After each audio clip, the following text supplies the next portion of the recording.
Hi, my name is Racin Nygaard and I'm a PhD student at the University of Stavanger. In this work we present Snarl, a novel storage component that employs Entangled Merkle trees for improved file availability and storage utilization. Snarl is embedded as an additional layer between the user and the local storage peer and requires no modifications to the underlying storage system. Our results show that Snarl can increase storage utilization by up to 5 times in Swarm with improved file availability. The recovery process is bandwidth efficient and requires only 2 chunks on average. Snarl targets decentralized cryptographic storage systems such as Swarm and EPFL. These are open systems that allow anyone to boot up a peer and join the network. As such, there is no implied trust between the peers. The peers are self-governed and may store different amounts of data. When uploading a file to the network, the file is first split into small chunks before being distributed. Each chunk is given a content address for later retrieval and integrity verification. Content addresses are unique and is the cryptographic hash of the chunk's data. To protect against data loss, each chunk is replicated to multiple peers. Peers rely on cryptographic hash values for integrity checks when exchanging data. To reduce the number of hash comparisons, the file's chunks are encoded into a Merkle tree. The Merkle tree is constructed by having the chunks of the file be the input at the leaf level. Each parent is then constructed by concatenating the cryptographic hash of its children until a single root is created.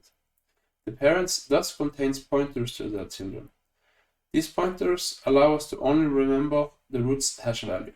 For example, the node HCD is the concatenation of the hash values of C and D, and the root's value covers the entire tree. Each of the tree nodes are considered chunks by the storage system, and are distributed in the same way. When a user wants to retrieve his file, it can be requested by only using the root hash value. The download procedure traverses down the tree, requesting internal nodes and decoding them to reveal the pointers until it reaches the leaves. Going further, we illustrate all nodes of the Merkle tree as circles. We also give each of the node a label using post-order tree traversal. In other words, we label the children first from left to right and then the parent. The benefits of this labeling scheme will be discussed later. The decentralized cryptographic storage systems that we target use a large branching factor. For example, Swarm uses 128 and EPFL 174. This quickly becomes impractical to illustrate, and as you can see on the figure on the top, even with a branching factor of 14, the figure becomes very wide. Therefore, going further, Merkle trees will be drawn as circles as on the bottom. The leaves are on the outer orbit, the internal nodes share the same orbit, and the root is in the center. As mentioned before, when a user uploads a file to the storage system, the file is first split into chunks before being distributed in the network. The local peer can be the user's laptop or a public accessible gateway. Chunks are labeled 1, 2, 3, and N here. On the right, the network is illustrated. The peers of the network sync with each other and exchange chunks. As this is a decentralized network, some peers will be better connected than others, and some peers store more chunks than others. Peers may also have different hardware specifications, bandwidth, and version of the software. And all this causes an imbalance in the chunk replication, as our results will show. When a user uses Snarl to upload its file, Snarl will act as an additional layer between the user and the local peer. Snarl encodes the file into an Entangled Merkle tree before using the local peer as a relay to upload the chunks to the network. The Entangled Merkle tree contains additional chunks visualized by the new row ABC to capital E. These are the redundant chunks that will be used for file repair in case of failure. The original chunks are not modified, and thus when there is no failure, no overhead will be incurred for the users when downloading. For the peers, these encoded chunks are indistinguishable from regular chunks and is thus distributed in the same way. Snarl comprises 4 packages. The EMT coder, which implements decoding and decoding algorithms for Entangled Merkle tree, Repair, which contains the algorithms needed to recover from failures, Replicator, which combines Entangled Merkle tree and replication to further improve storage utilization, and Connector, which abstracts the lower level details of the storage system. The user interacts with Snarl when uploading or downloading content. In our next slides, we will show an example of how Snarl recovers from failure. The construction of the Entangled Merkle tree is covered in the technical part of this talk and in the paper. Snarl uses a lattice obtained from encoding the file with Entangled Merkle trees to facilitate repairs. In this example, there are 25 vertices, which corresponds to a file comprised of 25 chunks. Each of the vertices are connected to 3 types of edges on both sides: a horizontal edge, a right edge, and a left edge. For example, the vertex 7 is connected to 2 and 12 on the horizontal edge. These are the 2 parities indicated P27 and P712. Together, these 2 parities form a repair pair. Similarly, on the right edge, it is connected to 1 and 13, and lastly, on the left edge, it is connected to 3 and 11. Each of the vertices are connected to the same number of edges. The dotted lines means that the edge revolves around the lattice. To repair a vertex, we need 2 adjacent edges of the same type, and to repair an edge, we need an adjacent vertex and its adjacent edge. In this example, we have a file consisting of 25 nodes in the original Merkle tree. The chunks of the file are located along the outer orbit and are labeled 1 to 14 and 16 to 23. The nodes 15 and 24 are internal nodes, which contain pointers to their children, and 25 is the root, which contains the pointers to the internal nodes. Our goal is to retrieve all the chunks along the outer orbit so that we can reconstruct our file. When encoding files, Snarl creates additional Entangled Merkle trees. These are placed at the bottom and are labeled horizontal, right, and left. They have the same number of leaves as does the original have total nodes. When starting to download our file, we must always first request the root, as this is the only content address we know. As you can see, 25 now has a green color, which means that we were able to download it from the network. Next, we now know the addresses of 15 and 24, and we retrieve them. Now we know the addresses of all the leaves, and we can request them in parallel. When receiving the response for 16, we see that it failed to be downloaded. This could be either due to the request timing out, receiving a corrupt chunk, or a not found response. Either way, Snarl continues the download procedure until all requests have been processed. In the end, we see that we ended up with 3 failed nodes labeled 2, 16, and 19. To repair 2, we start by requesting its 2 adjacent edges. First, P27, which is leaf index 2 from the horizontal EMT. And then P22, which is leaf index 22. This completes the necessary repair pair, and 2 now turns blue, which means that it was repaired. Next, to repair 16, we start by retrieving P1116 and then P1621. However, 1621 failed to be downloaded. Snarl will then switch to the right EMT and downloads parity 1622 and 1516. With the complete pair, 16 is repaired.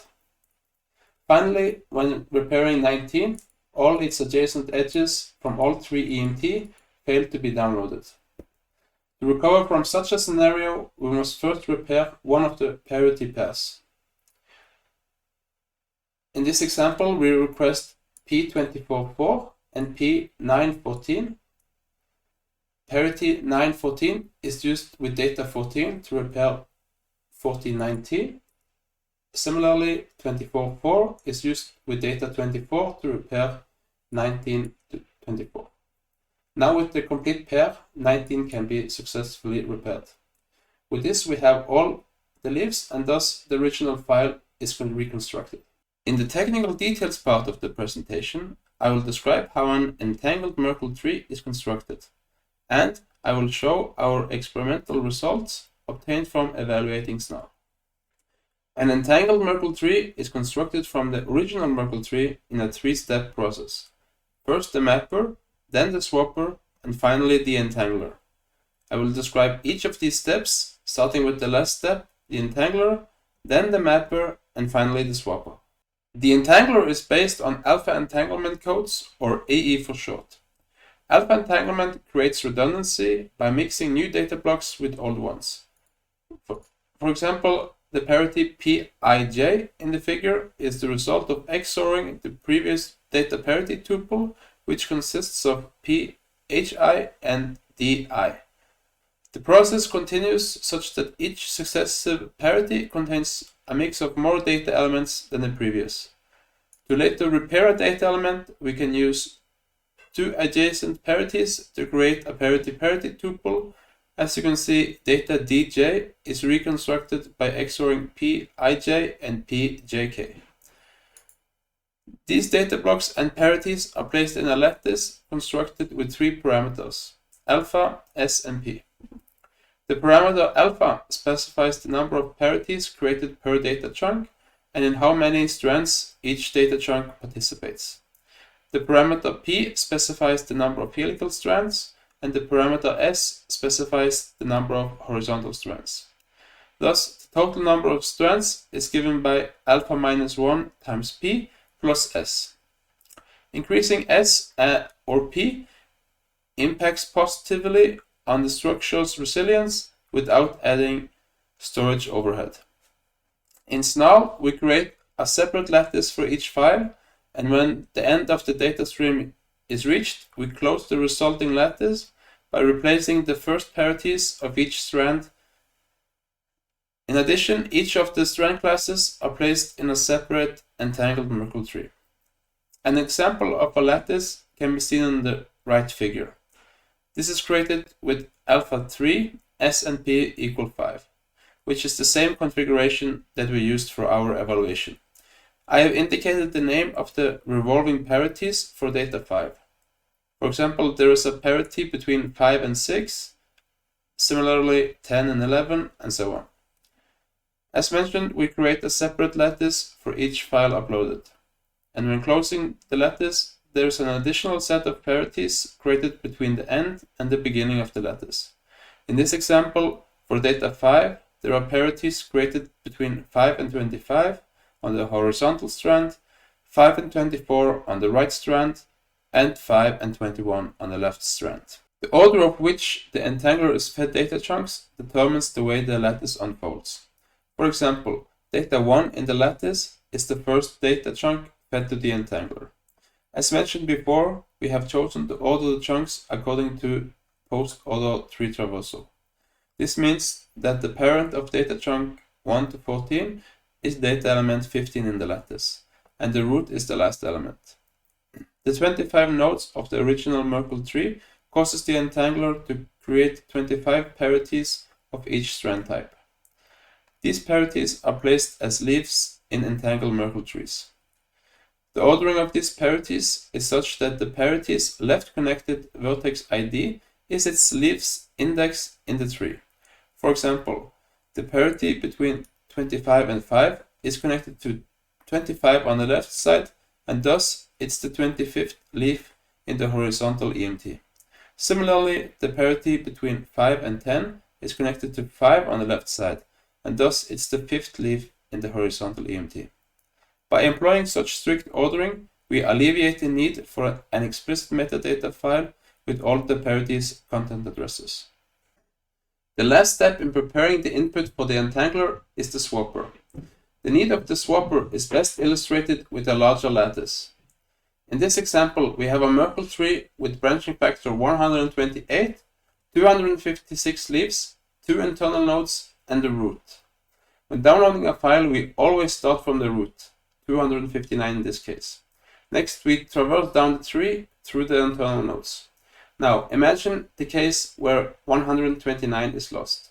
This means that none of its children labeled 1 to 128 can be requested, as we do not know their content address. Remember, to repair a data block, we need a parity-parity tuple, and to repair a parity, we need a data parity tuple. Now, if 129 was placed after 128 in the lattice, we would be vulnerable to more irrecoverable failure patterns. To illustrate, look at the lattice. Here, 129 is the only data element that is lost.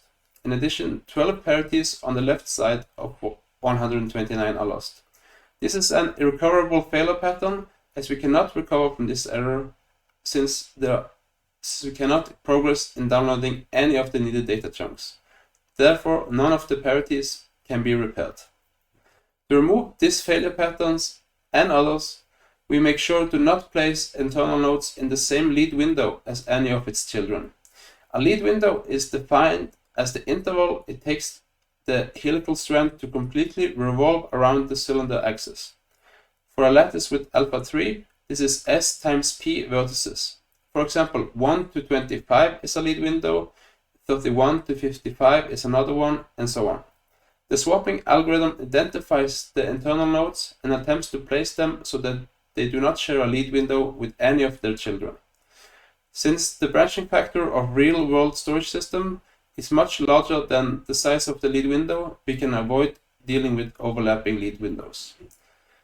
For each swap, the algorithm checks the first vertex in the lead window to see if there are any conflicts on either the left or right side.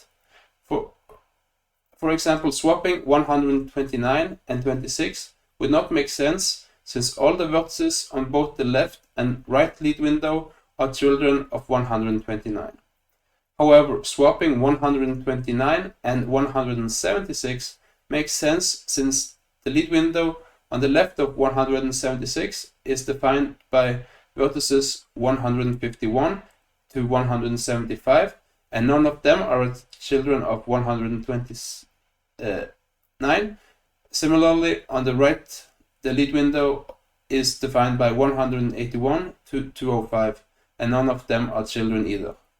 By the same logic, 258 is swapped with 26, as none of the vertices on either side lead window is a child of 258. We evaluated the file recovery likelihood of Snarl by comparing with full uniform replication and the redundancy provided by Swarm. For fair comparisons, we noted the exact storage consumption by each redundancy scheme. In this figure, we have R5 and R10, which means that each chunk of the original Merkle tree was replicated 5 and 10 times respectively. We then have Swarm 72, which is what we found to be the default redundancy provided by Swarm, and it uses the same storage as replicating the original Merkle tree 72 times. For Snarl, we used one configuration with storage consumption equal to 5 replicas and the other equal to 14 replicas. The evaluation was conducted on a private cluster running 1000 Swarm peers. As seen in the figure, Snarl 5 provides similar failure recovery likelihood as R10, but uses only half the storage consumption. The figure also shows that Snarl 14 provides better recovery likelihood than the default redundancy provided by Swarm, even though it uses less than 20% of the storage consumption. In other words, Snarl can increase the storage utilization by over 5 times.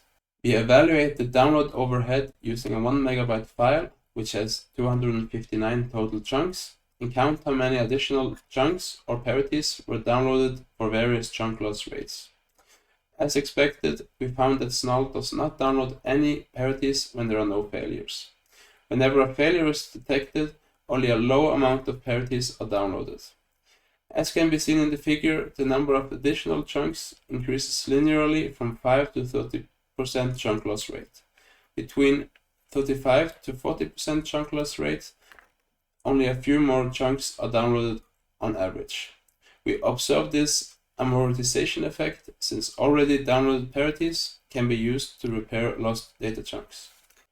To conclude, Snarl is a novel storage component used for storing data redundantly in cryptographic decentralized storage systems. We have shown that by encoding data with Entangled Merkle trees, 5 times as much data could be stored in a Swarm network with comparable failure resiliency.